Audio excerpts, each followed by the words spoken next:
Three, two, one. Hey, everybody, this is Dean with the Two Party Podcast, and I am on here, and I'm going to mess your name up, but I'm going to try it. Anais, I messed it up already. Anais. Anais Lucia. Yes, you All got right, Lucia right. 50%, 50%. So again, she's joining us today. Now, she is an actor, a getting into directing, comedian, podcast host. She hosts, she's killing it because she's killing me with 3 podcast shows that she hosts, which for those of us in the podcast world know, it is a juggle just doing one. So she's got her hands full with 3 shows, but I'm going to hand it over to her. I want her to kind of tell the audience and tell you guys about who she is, where she's from, a little bit about her background, and what got her into acting and got her to where she is today. Go ahead. Oh, hello, everyone. First of all, thank you, Dean, for having me on. So, yes, I do a lot of things. I was telling Dean earlier that I do everything that that would disappoint my parents. So, my parents are definitely disappointed. I'm the Job firstborn. well done. Job well done. Yeah, I did it. So, originally, I'm from a really small town in Arizona. Don't really want to name it just for privacy, but Right. yeah, I'm from a small town, but I've lived small towns are pretty boring. So as soon as I could move away, I did. And I've lived in San Diego, LA, Orlando. Right now I'm in another city in Florida. So Nice. I'm actually from Florida, so that's what I call home. I'm actually in Tulsa, Oklahoma now. Don't ask why. But Florida's my home. That's what it's always been. Yeah, I just came from from LA. I was in LA. I moved from LA in September of 2019, so just before COVID. But I mean, not that Florida's really that much better. Right. Yeah, exactly. I just went from a place that's really got COVID to a place that's really got COVID bad. But they're handling it differently. Like they both have COVID really bad, but California's being really strict, and Florida's like, who cares? So. Yeah, they're like, you're gonna catch it at some point. Yeah, exactly. So yeah, I just went from one coast to the other, but I've wanted to act since I was like super young, since I was like 4. I remember just like watching movies and just thinking like, I want to do that. Like that's all I could think of. When did you start? That looks like fun. At what age did you get into acting? I mean, in elementary school, doing all the plays, I always got picked for roles because our teachers would like assign roles, and they'd always pick me.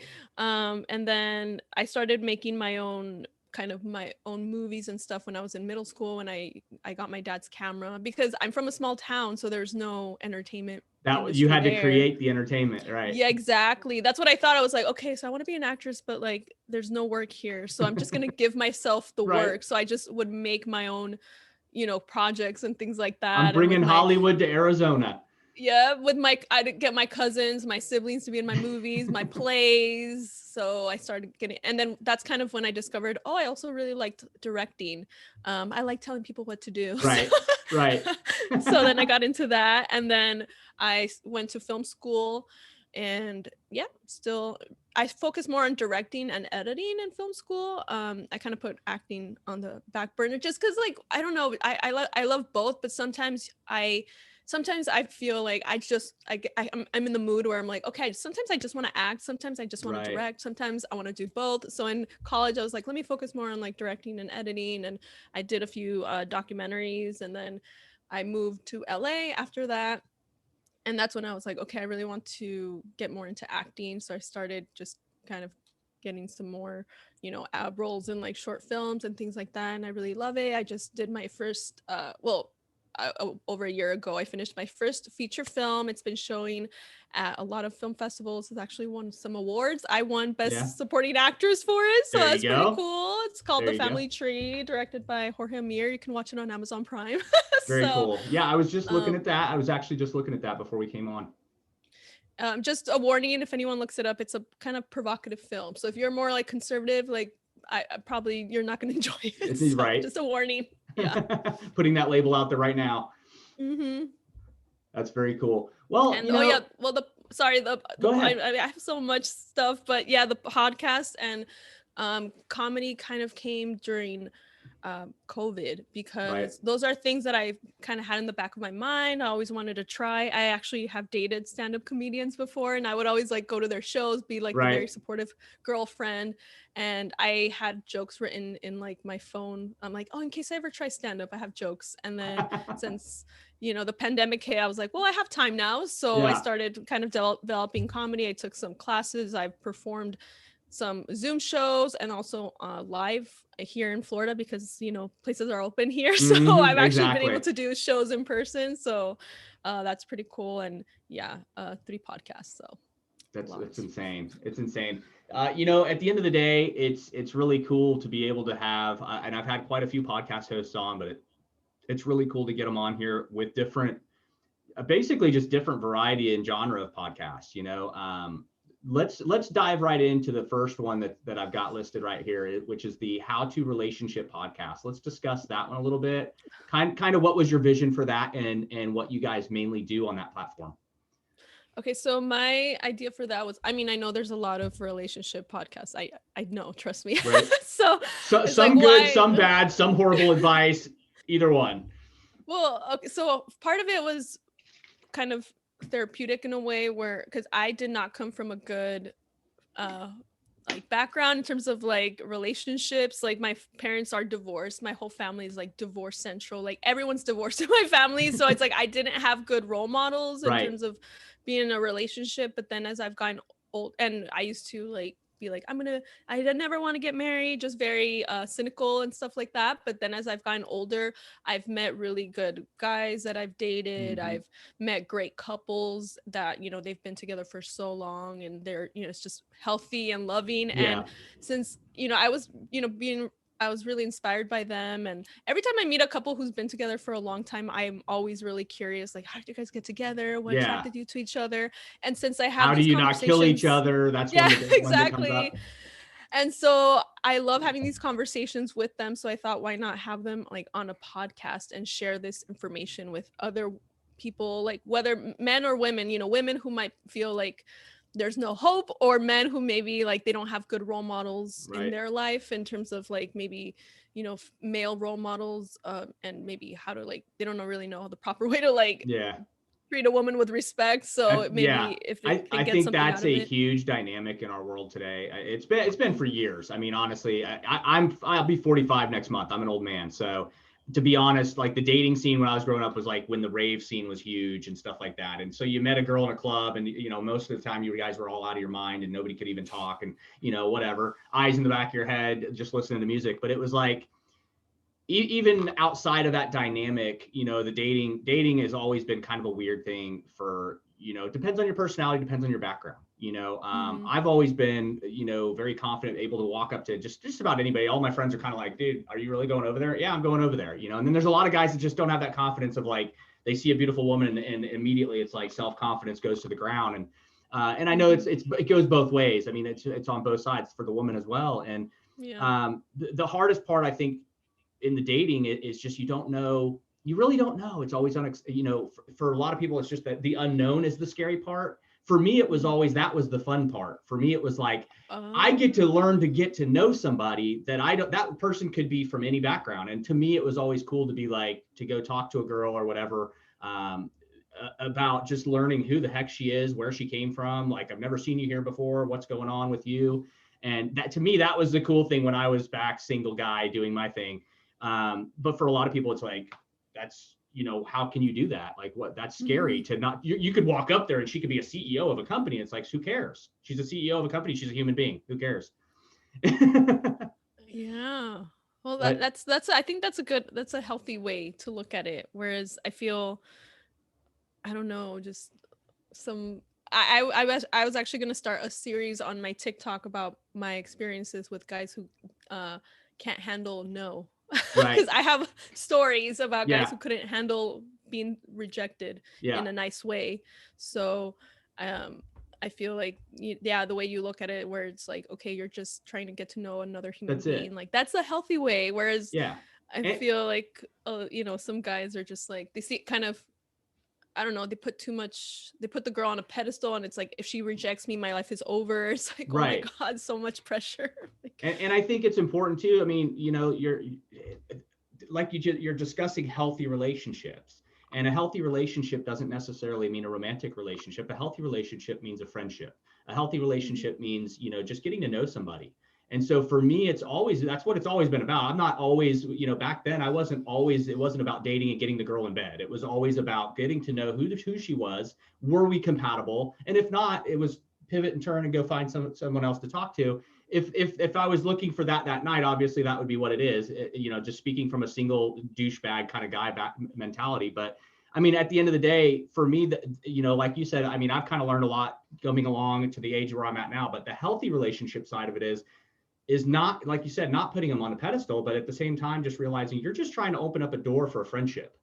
It all starts with opening the door of communication. And if you walk into something expecting a romantic relationship happening overnight, or the first time you see someone, all of a sudden you fall in love and there's just everything's going on, bells, whistles, and Disney, it's just not going to happen. I mean, and it happens rarely, but it doesn't. It's just one of those things, your expectations sometimes, and then you get hit, like you said, with a no, and it's like, but if you're expecting this big crazy Disney princess craziness, it's just not reality, and I've always been based in like, it's a reality. You're going to walk up to this girl, you're going to ask her a question, or you're going to whatever, introduce yourself, and then you're going to open a dialogue, or she's just going to be like, yo, douchebag, get away from me, and then you just walk away, and it's cool. But it's all how you handle it, and it's all how you kind of look at it and perceive it, I think.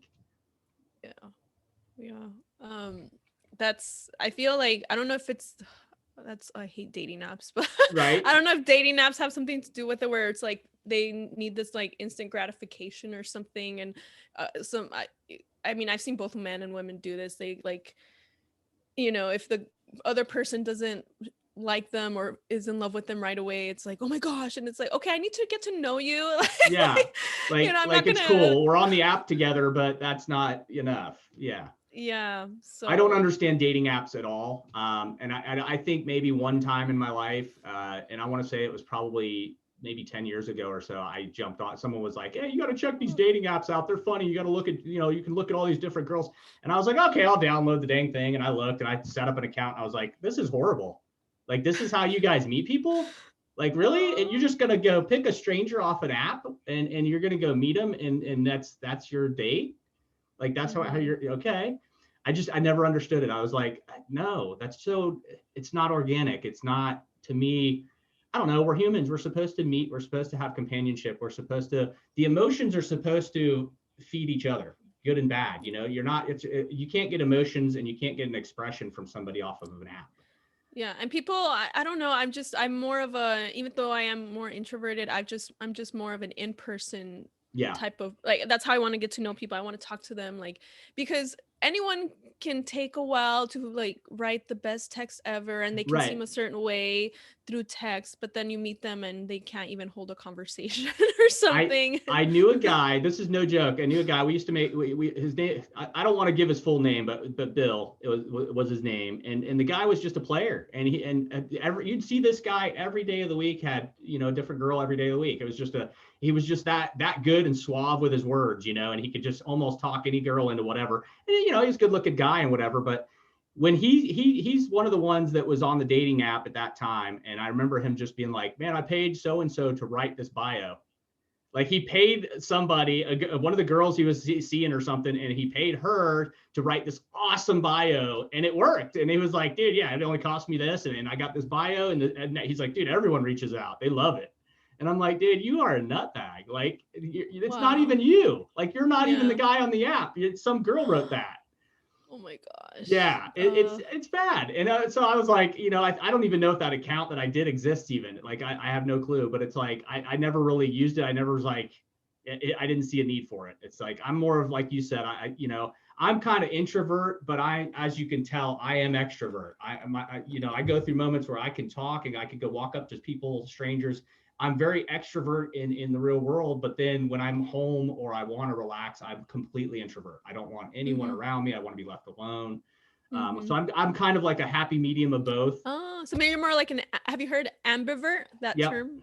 Yep. Okay. That's some, I've had a few people tell me that. They're like, yeah, you're more like an ambivert.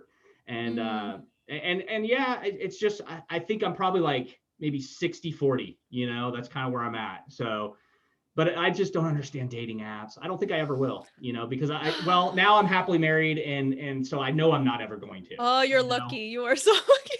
Well, they say lucky, and then some days you're like, I'm lucky because I'm married, and then some days you're like, and then my wife's like, I want to kill you and bury you out back. So you just never know. I don't know. I think I'd rather have that than deal with dating apps. Not that I'm on them right now, but it's just like, I don't have the other option of having someone. It's just like, and then with the pandemic, it's like you don't really have the option of really going out and meet people. And yeah, I'm really into like this area of the face, the mouth, and so the mask like completely ruins that. Now it's like, now I can't see if they have a nice smile, if they're smiling at me, if they have nice teeth. I need to see that. Now I can't. They're gonna pull the mask down and just be like 2 teeth hanging. Exactly. It's like you just never know. And you're in Florida, so that's very possible. I mean, that's my home, and I know a lot of crazy people down there. So it's like you never know. They could pull that mask down and have 1 tooth dangling. The good thing is that it does emphasize the eyes. I've had people that like have known me for years, and they're like, I didn't know you had green eyes. I was like, okay. With the mask, now they realize. Yeah. I find myself in these awkward moments where like kind of the same. I think it is the mask kind of emphasizes things. I'll be out roundabout wherever I am shopping or whatever, and I find myself like the cashier or something, some girl, and she'll just have really pretty eyes, and I find myself like looking like some weirdo because I'm like staring at her eyes, and I'm like, well, there's nowhere else to stare, and I probably look like a weirdo, but it's like it does emphasize like you're looking at people's eyes more. Whereas before, like a lot of people don't look each other in the eye anymore. I mean, that's just been before the pandemic. You should always should. Yeah. I mean, it's one of those things. My dad. I came from a very dysfunctional background, just a little short, and so. Like you were saying about divorce and stuff, that was a very common thing in my family. There was a lot of abuse. There was a lot of, we were kidnapped as kids. There was shootouts. There was it was really crazy in our childhood. But my dad, being the crazy psycho that he was, he always told us as kids, like, you don't look someone in the eye unless you want to hurt them. And that was kind of like my dad's thing was like, when you want to fight or you want to get, he kind of likened it to like when 2 dogs, you put 2 dogs together to fight. Okay, yeah. And when dogs look each other in the eye, it gets them angry and they fight. And he's like, that's the only time you look somebody in the eyes when you want to fight. And we were always like, growing up, I was like, that just sounds so stupid. Like, how are you going to talk to somebody with your head turned? Like if you don't want to fight them, and luckily, like through counseling and my mom being a good mother and getting us into counseling, like I learned those were just his crazy narcissistic things. Wow. But it was like for a longest time though, growing up, I didn't. I was very shy to look people in the eye. If I did, I would get angry because that was just kind of what thought I was supposed to do. But now I, going through counseling, going through a lot of the healthier things and coping mechanisms that I've learned over the years, though, it's like you said, you have to look people in the eye. You have to have intentional meaning in your conversations and communications. Dialogue has to be something where you're looking people in the eye. If it has meaning, it's very easy to be like, kind of, you want to dismiss somebody and just not really pay attention. But that's also, just a body language sign that, somebody doesn't really care about what you're saying. Yeah. I feel like communication, body language, I feel like that should be a required class. It should be. Maybe like middle school, not high school. I feel it's too late. Like we should do it in middle school. Like elementary, they might not get it, but middle school, I think is a good age because I feel like, especially with the internet, people just being online, and I feel like people lack. I mean, it's not like I'm perfect with my social skills. I can still be awkward. I've had a lot of work to do. I used to be like a mute when I was a kid. So I've had to do my own work, but I feel like with all this technology, people really lack a lot of social skills and awareness and body language cues, things like that. And middle school would be the time, and that's the time where things start getting, kids start misreading each other. Teenagers, they just that's about the age where they just kind of like, well, he doesn't like me, and or so and so picks on me when she's around so and so, and it's really just a matter of like open communication, explaining like, no, it's okay to have more friends and this and that and the other. Just so that would be a great opportunity to express and teach kids like, this is some body language and emotional body language that you need to know to communicate better. Mm-hmm. Yeah, So I would agree. let's make it happen. Right? Exactly. We That got to would get be this, amazing. start doing some courses, set up a website. Because Yeah. you need one more thing to do, right? Yeah, I know. I'm just like an entrepreneur, but without the money. So Right? that's when I'll know I'll have made it, when I'm actually making some money from We got all to of start. We got to this. start working on getting investors in here quickly on this. Yes. Let's talk about Musecast. So what got that going, and what started that? So I love Muse. That's my favorite band. Yep. They're a UK rock trio, in case for those who don't know who they are. Yeah. I listen And to them, I know, but there's probably some people in the audience that don't. yeah, they might know just like one song. Yeah. I know every song. but yeah, I love them. And so when I was trying to think of like the podcast I want to do, I was like, what can I talk about for a long time? And Muse is definitely something I could talk about. Every time I would meet a Muse fan, I could just talk to them. Like we would just talk for hours about Muse. And I was like, why not have this on a podcast? Yeah. Like if I can talk about them for a long time. And I did my research and I looked, whereas like, okay, with the relationship podcast, there's already a lot, but there was no podcast about Muse. So I was like, niche. Yeah. So, Yep. it's good to have a niche podcast. And so I started it. And out of all my podcasts, that's my most successful one, the niche one. I was going to ask that too. That's cool. Yeah. And I've had a lot of Muse fans tell me like, I'm so glad you started this. I love your podcast. I listen to every episode. That's so cool that, I've never, like, no one has ever done this before. And I was like, yay. So, yeah, that's, super niche, but, but it's my most successful one. Do you stream music? What do you do for episodes on that? Do you stream music, talk about shows, or just invite fans on? So on every episode I feature a Muse fan cover, because I want to, there's so many talented fans there, and so I kind of want to, it's a way to like play Muse's songs without like the actual tracks. Right. Yeah, because of the copyright fans. nonsense. Yeah. Yeah, and that's just a good way to network and get to know them. If they don't know about the podcast, when I reach out to them, then they'll be aware of the podcast because I feature them, because I always ask for permission. And sometimes we'll do like for season 1 we did like our top 10 favorite Muse performances with me and my other friend who's a big Muse fan. Then Muse released a concert film called Simulation Theory, so we did one talking about the film. Cool. We've done a few just like album retrospectives, just geek out on every track on the album. So if you're into Muse, you would really enjoy. I did one because so Muse has been together for over 20 years. Yeah. So one of my first episodes was about how they've been able to stay together for so long, because that's a mystery to me, I think, because I come from a family of divorce. Don't. Yeah, a lot of bands don't. They break up. So it was over an hour long where I was like just kind of showing the clips and examples of like why I think maybe they've been able to stay together for so long and still like each other. So yeah, cool. And I have some pretty cool episodes planned for this season. I have one. We're going to talk about our favorite songs from their least liked albums. So because because there are some albums that aren't exactly the favorites from fans, so I kind of wanted to make it a little tougher. Like instead of geeking out on the ones that everyone loves, let's talk about all the ones that people don't ones. like. Yeah. That makes sense. I mean, because every band, no matter, I can think of any band in history, even a band has been around forever, like Rolling Stones. I mean, they have albums that suck, but there's 3 or 4 songs that are like awesome on those albums specifically, and you're like, that's the best they did on that album. So then to touch on that is every band, somebody has their favorite. Who's your favorite? My favorite member? Oh my God. Okay, I think I'm gonna, it's hard. It's so hard. Shoot. I think I'm gonna have to go with, it's a tie kind of. Shoot. Yeah, okay. Most people are like the lead singer, and then some are like the drummer or the guitarist. Yeah, I think, oh my gosh. Okay. So it might change if you ask me later, but right now I'm going to say the drummer just because he inspired me to start playing drums. Oh, very cool. Yeah, I wanted to learn since I was a kid, but I was really shy and intimidated. So I thought like girls can't play because I would only see the guys playing percussion. Yeah. So I played the clarinet in band, even though I secretly wanted to do percussion. Take the clarinet over there and start hitting the drums.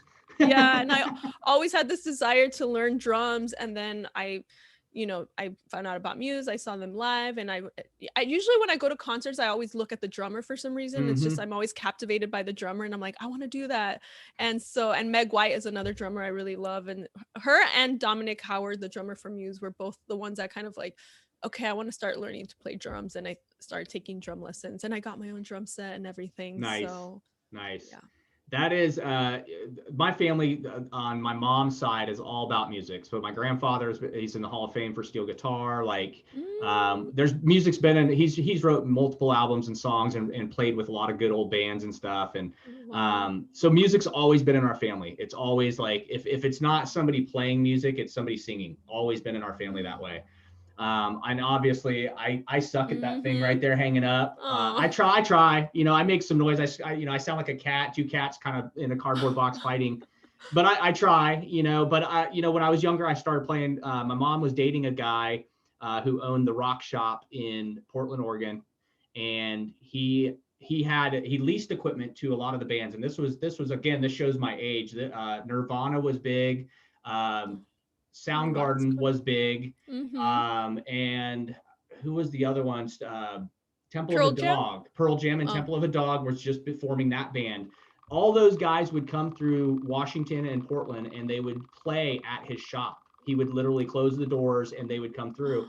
And several times it was just a good memory that I was just thinking of is, several times when we were at the shop and I was there, because my mom worked like 3 jobs. She was very busy. And she was going to college at the same time. And so a lot of times, like, this guy would just take me in, and he was teaching me guitar when I was young. He was teaching me keyboard. And then I'd go in there and play around on the drums and stuff. But I always got lucky enough to be in there when they'd shut down and do a jam session. And it would be, Pearl Jam or Soundgarden would come through to Washington or through Oregon to play a show. And that's where they would, back then. Nowadays, most of these guys, they carry their own equipment and everything follows them on their tour. Back then, they would show up in a city and they had a place where they would lease the equipment. And his shop was the shop. So everybody knew the rock shop. And they would come to this place and they'd do a jam session on the equipment they wanted to use that night. And then he would have it all shipped over to wherever stadium, whatever they were playing. And that's how they would do. But I was lucky enough to be in there with Chris Cornell. I was lucky enough to be in there with Eddie Vedder a couple times. And they'd have jam sessions, and I'd just be sitting back. I didn't know who they were then. I was just I knew their music from the radio and stuff, but it wasn't like, I didn't think they were famous people. Kurt Cobain had come through there several times and played. Dave Grohl. I mean, a lot of those guys had played in there. And I was young. I didn't really know. To me, I was just trying to learn guitar myself, and I was watching these guys jam. And he's like, "These guys are really good. You got to watch them." And little did I know now, looking back, that these guys were just, famous, great guys. Wow. Yeah, it was pretty cool. But I remember trying to play drums, and I told my mom, I was like, "I'm tired of guitar. I want to play drums." And she's like, she told her boyfriend, "He is not bringing a drum set to my house. There's no way I'm going to listen to that kid beat on drums at my house." She's like, "If you want to teach him, you teach him in the shop." So he set up a little area in the corner of his shop that was like a little practice set for me. And every time I was up there, I'd just be beating on these drums. So he taught me all the paradiddles, how to get all the stuff going in the cymbals. And I got really good at just a basic beat. And I never really progressed much further than that. And now I probably just sound like, I think the most I could do is probably like a hip hop beat or something. And I've got a friend around the corner that he plays, and he's really good, like really good. But it's just funny when I think back, like, music's always been in our family, but drums was something I always wanted to play, and I was never allowed to. My mom was like, "There is no way you're bringing a drum set in our house. There is no way."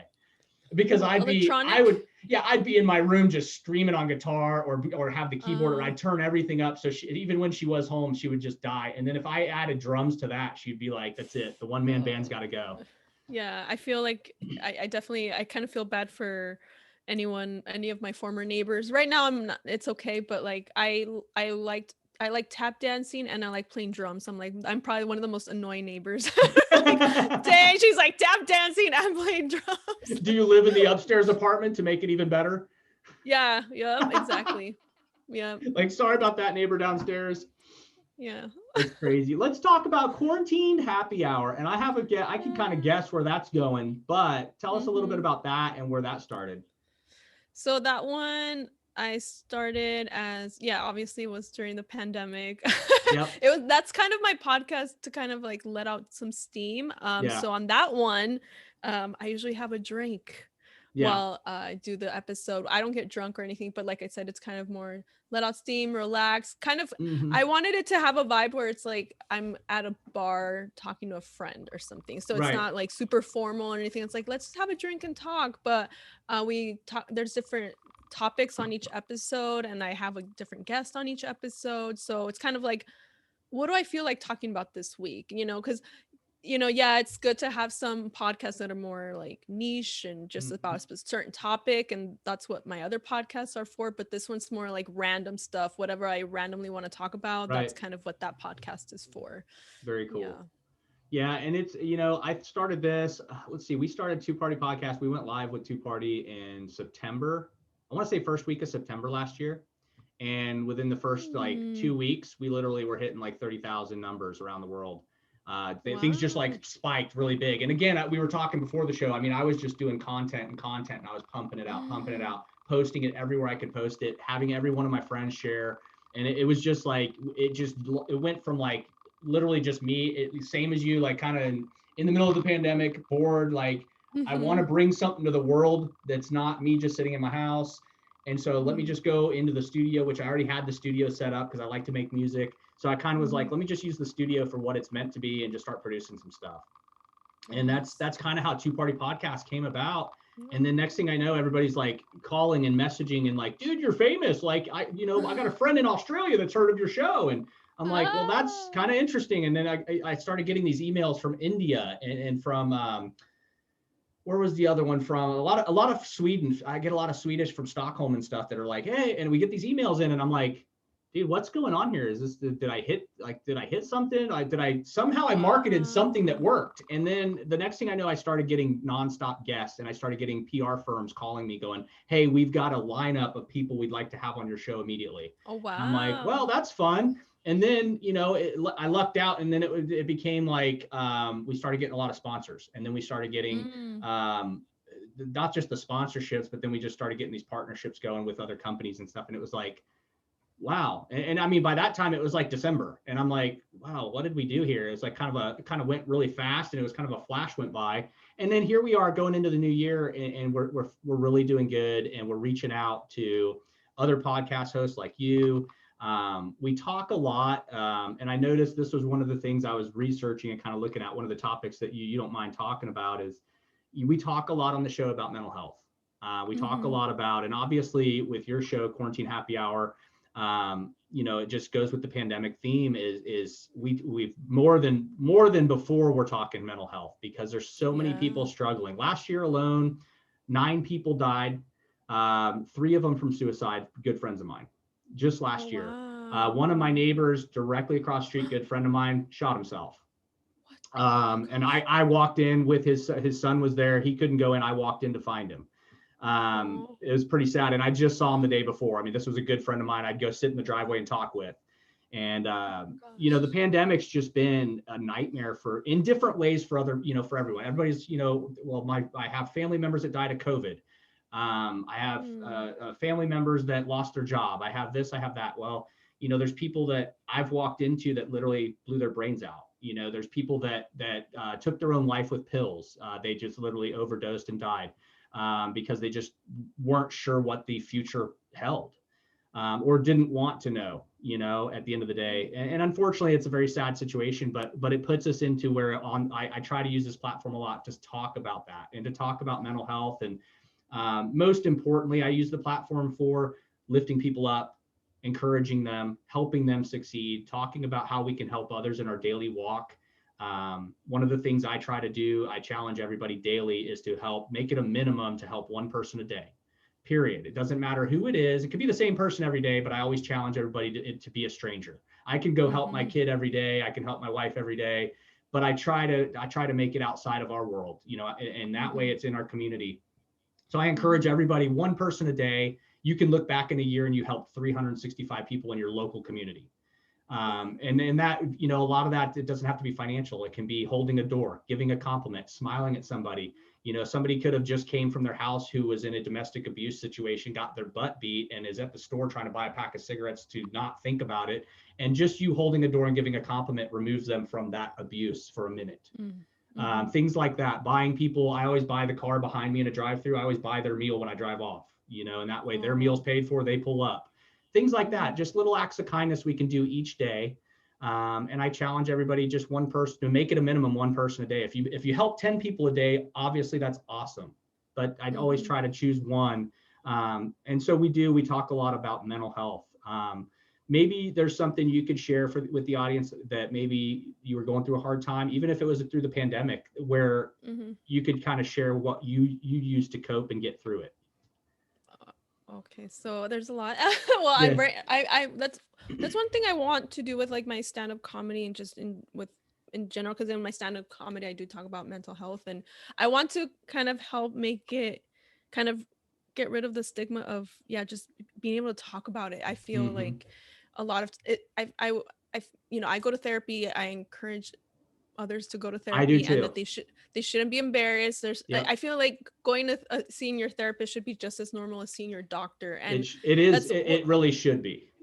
And that's one of the things that bothers me is like, you can say, oh, I went to the doctor for a checkup, and people are like, okay, that's fine. But if you say I saw my therapist today, they're like, oh my God, like I can't be around you. I can't have you working for me. You must not. Yeah, you're gonna snap at any minute. Exactly. And I don't like that. So I've dealt with depression for a really long time, almost like I'm 35.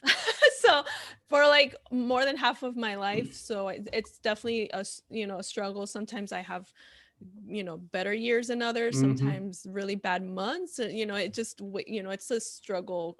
Definitely like a day-to-day thing, anxiety, some other stuff. But I go to, I'm going to see a therapist. So I recommend that. And I definitely recommend kind of what you're talking about doing nice things for other people. I found that has helped me too. Before the pandemic, I used to volunteer a lot in different organizations and stuff. And it's nice because, when you have a lot of these mental health issues, especially like anxiety, like you're like overthinking a lot, kind of thinking about your own problems. But when you're helping other people, when you're volunteering, you're thinking about them. And they kind of that way you're not thinking about your problems so much. And then maybe kind of helps you kind of put things into perspective, like, okay, maybe just feel a little bit less bad, like, okay, at least I can afford food or something like that. Helps you get outside of yourself and realize that sometimes some of the things you're stressing or anxious about really aren't worth worrying about as bad. And during the pandemic, like just naturally, I've just always been kind of, it sounds kind of like I'm showing off, but like I am just like a giving person. I like to help as much as I can, sometimes too much, where like I have to learn to like set boundaries. That's my problem. I will help until it hurts me. And and there's people I know in the past that I've helped, and they were aware of that, and they would try to take advantage. And it's one of those where, I recognize a healthy, line to draw in the sand and say, okay, I've done this for you. It's time for you to lift your pants up and take action. Exactly. That's something I've had to learn too, is like set boundaries and kind of have more of a balance where I still want to help, but like also take care of myself as well, because it is true that if you are better taken care of, if you are happier, you're able to better help other people. Whereas, if you're just wearing yourself too thin, then you can't really be as helpful as you can. My therapist is actually prescribed, he's like, I want you to take self-care days. So he has to tell me to do it. So it's and I don't like when people make others feel guilty for it. So I try to tell people, don't, the ones who do feel guilty, like, oh, I will just like, I'm like, don't feel guilty. You need to take care of yourself. Okay.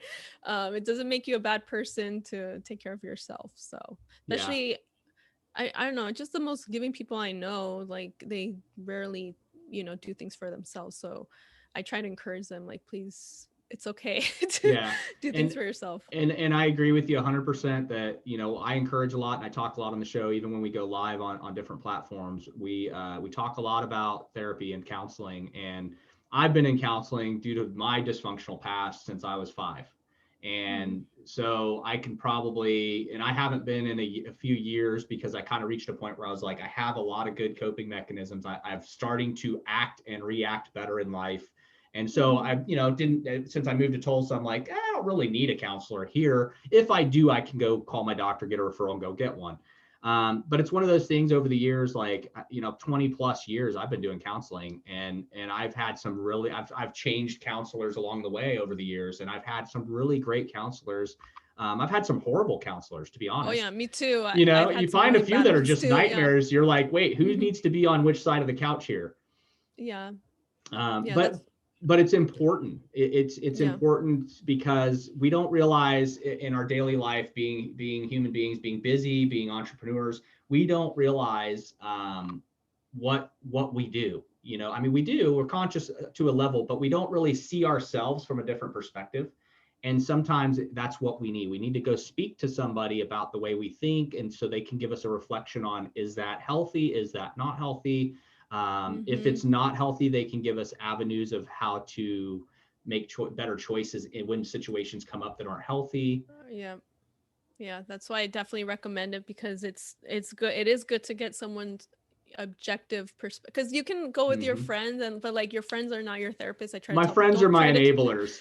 yeah. And sometimes they won't, they just, and also they're just not professionals. That's not Yeah. what they're Hmm. so it is good to go to, because my therapist, I've realized things that I'm like, wow, I never knew that. And I'm so thankful that they made me realize that, because you can't work on things and you can't improve if you don't even know what you need to work on. So it's Hmm. good to have the other person kind of, let you know. Yeah, Hmm. and it's one of those things, like, you don't want to categorize. You always, everybody has kind of that one friend they can go talk to. But they're, again, like you said, they're not a professional. And Hmm. you don't ever want to start lumping your relationships into, like, well, this is the person I go to for counseling, and Yeah. this is the friend I have that I drink with, this is the friend that I do this with. And you kind of want your relationships to be healthy, in a boundary, set up boundaries, but you want it to also be healthy to where those friends are your friends no matter what. Doesn't matter if they're Yeah. if it's your drinking friend, it doesn't always have to be your drinking friend, and you should be able to talk to that friend too. And so there's just building the healthy relationships is so And important. it can be overwhelming, because I've been treated, because I am a good listener. I've been treated as kind of like the the listening friend who gets everything Yep, dumped on them.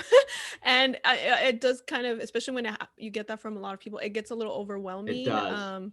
because it's like, I can't fix all your problems. And Hmm. when they rely on you too much, people need to, especially, I mean, you're an adult, like, you kind of Right. need to start taking responsibility, and you can't really just expect me to have all the answers. I'm just a human. I'm just your friend. I'm not, Yeah. like, I don't know how I'm supposed to like help fix all your problems. So that's kind of, when it gets a little, when they start kind of relying on you too much to, like, okay, now I'm telling you this, so what do I need to do? It's like, I'm just a Yeah. human like you. I don't know Right. everything. So Do you want to yeah. make my mistakes, or do you want to make your own? How's that? Mm-hmm. It's funny. I really started reflecting on my life, and really started, growing up, like I said, it was crazy dysfunction for me.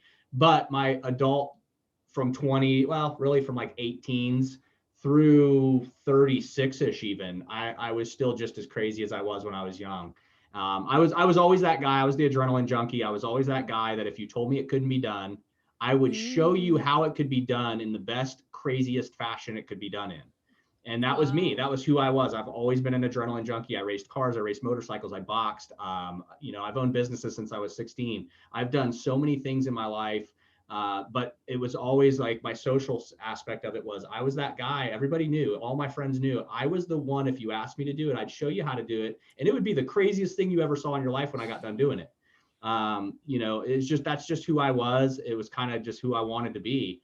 And I started about 7 years ago. I want to say about 7 years ago, I started a personal journey of my own to change those things about myself I didn't like, to really look at my Mm. character defects, to really look in the mirror. Because I think one of the hardest things we find as adults, or as we get later in life, I say later in life as I'm fixing to turn 45, like I'm 90. But we look in the mirror and we're like, some people can look in the mirror, some people can't. And some people can look in the mirror and actually own their shit, for lack of a better Mm-hmm. term. We can literally look in the mirror and say, this, and this, I do not like about myself. It's not that I don't love it, it's that it's not healthy for me. But yet I Mm. still do it, and I still carry it. And so I reached a point about 7 years ago where I said, I'm not happy with who I am. I'm not happy with the person I see in the mirror. I love the person in the mirror, but I don't love the things the person in the mirror does to Mm-hmm. himself and to other people around him. And so I really, and I'll be honest, back in the day, I was quite an asshole, and I can admit that. And so I really started looking in the mirror deeply, and I started saying, this is not the father, husband, friend I want to be anymore. I want to be somebody better, and I want to be better than I was yesterday every day. So each day I should be progressing in a way that I am not the same person I was yesterday. And I was not the last week, and I was not that. And I don't want to make those same mistakes that I've made for 30 plus years.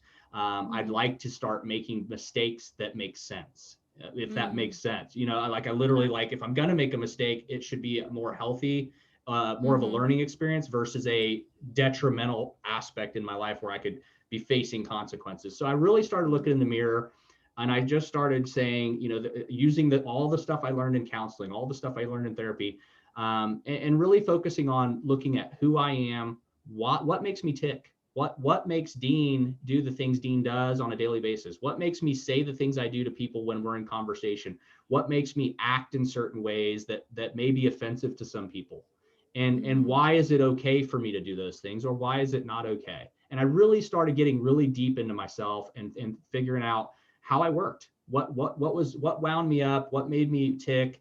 And then it really boiled down to, like, I started seeing the things that I feared. I started seeing the things that I wasn't comfortable with. I started basically getting more empathetic and sympathetic and compassionate toward other people, because at the end of the day, a lot of it was selfishness. And so I did really start looking at stuff differently. Then I started working on, like, even like just the language. Like, I used to cuss like a sailor way more than I do now. And I was like, you know, that's really not appealing. You know, let me try to start changing some of the things that come out of my mouth. And so I started really working mentally on changing, like, you know, instead of using the F word, there's an actual intelligent word that I could place there. Common sense, you know, and I'm not a stupid guy. So I was like, there's got to be a good word I could put besides the F word in every other sentence. And so I started working on things like that. And then, you know, it's progressed. And so now where I'm at is it started about 3 years ago. I started in more fitness. So I've been working on the mind, and then now I'm doing more fitness. So I'm kind of getting the balance out. Because I really do feel that the physical, the mental, and the spiritual is key in our lives. If you balance those things out, a lot of things in our lives get better. And we don't even realize how much better it gets. It just does if we make these things happen. Yeah, that's why I think mental health to me is so important, and I definitely want to encourage people to just look into themselves, help themselves, because I feel so many issues in our society would just be not saying like eradicated completely, but just be things would be a little bit better, I think, if just people got mental health help. Yeah. Because hurt people. Yep. So It's an endless cycle. Yeah, and if you don't deal with the root issues that you have, you're gonna, hurt other people. Just so many other things stem just from that. So if people are just in a healthier space, then it would just benefit not just yourself, it would benefit your family, anyone you work with. It would just be kind of like a domino effect. And people shouldn't, you shouldn't feel ashamed for, having to go get help. It's a good thing. And for guys, I'm gonna say it's an attractive thing. Like, for me, if there's a guy who actually is open enough to and vulnerable and says, like, yeah, I'm working on myself, I'm doing these things, like, that's wow, that's really nice. And whereas a guy who's like, yeah, I'm like, nothing's wrong, I'm like, I don't need to work on anything, that's very unattractive. So well, and because in our society, I had another friend on here, Dylan Ogline, who is just an amazing guy. And we talked a little bit about it too. And he hosts a podcast show as well about men and men opening up. It's a Man Up show. And basically at the end of the day, you're right. And society has put a stigma on not just females, but men, that us men have to be masculine, and we have to run the family, and we have to make money, and we got to do all these masculine things. We're not allowed to cry. We got to be tough. I boxed professionally for years. I take my son to jiu-jitsu every night faithfully. There's things that, I've always fought. I was a street fighter. I was a mean, like I said earlier, I was kind of an asshole growing up. I was not a nice guy. Because society and my father and just people around me told me I was supposed to be a man. And I never realized, like, it's okay to be a man, And it's, but also embrace your emotions. And it's okay to be a man and actually open up about things men aren't supposed to open up about. And the same stigma is put on women in our society, that there's certain things they have to be a lady, they have to do this, they have to do that. And it's not, it's a facade. It's not, you know, what it does is it oppresses and puts down the emotions that we really feel as human beings on both gender levels. What I learned a lot through therapy is that it is okay to open up. It is okay to cry. It is okay to express your feelings in healthy ways. It's not okay for me to get mad and go punch the neighbor in the face. It's okay for me to get upset with maybe a conversation we had and actually discuss it as an adult, whether I need to walk away or come back to it. You know, and these are things that, you know, it took time to learn, because I was the guy that would go over and snatch the neighbor out of his house. And, you know, I was just that guy. And so we learn a lot in that are, you know, we're told not as men, hey, you got to be masculine, you got to be tough, you got, you know, nothing's ever wrong, you're the strong guy. And at the end of the day, I don't care who you are, you can be the toughest, strongest bodybuilder, crazy guy in the world. Deep down, you have feelings and you have emotions, and you should not suppress them. And they are not invalid. They are not, you know, meant to be dismissed. They are meant to be felt. As humans, we live one life. It's a very short life. And we are meant to feel every moment of it, every emotion in it. And if we don't take time to feel them and embrace them, I think we're just doing a disservice. You know, I think that final day on this earth, we go away, we missed something. And for me, I'm at a point in life now where I don't want to miss anything. You know, I figure at 45 years old, I'm halfway or more than halfway there. And it's like, I'm not going to miss another day of life embracing who I am, embracing and loving the people around me, helping people in my community, whatever it takes to be a better human being each day, but also recognize my feelings, my emotions, and who I am. Yeah. And being vulnerable, that's how you connect with people. Like when I see people on reality shows, or I talk to people who like, they just cannot open up, or just, they just pretend everything's perfect, that nothing's wrong. So it's like, I feel like I'm talking to a wall, like I can't connect with you. So, and I'm one of those people too, like, you know, when we mentioned earlier about you doing stand-up and comedy and stuff like that, like comedy has been part of my life. I mean, I will go inside and watch the same funny movie I've watched since I was a kid just to laugh, versus, you know, that's just how I've always been. And when I was younger, I used sarcasm and comedy to dismiss things. I was kind of the class clown at times, you could say. And so it's just one of those things, like comedy, that's one of the other things I promote and I encourage, and I try to get a lot of guests on. Comedy is key. You know, we are meant to, part of our emotions and our stimulus and the way we express things as humans, it's comedy, it's laughter, laugh, love, you know, all these emotions. And that in comedy, there's nothing better than a good gut rolling laugh. And so I always encourage people, like, get out there, find some funny content, think of things that just make you laugh, and laugh as much as you can in life. You know, don't, it's okay to balance out crying and laughing, but at the end of the day, laugh more, find things that make you smile. Comedy's that's something that I've, you know, I started recently doing stand-up comedy, but when I was younger, comedy was kind of my escape because my childhood was not very happy. I think that's what it was for me as well.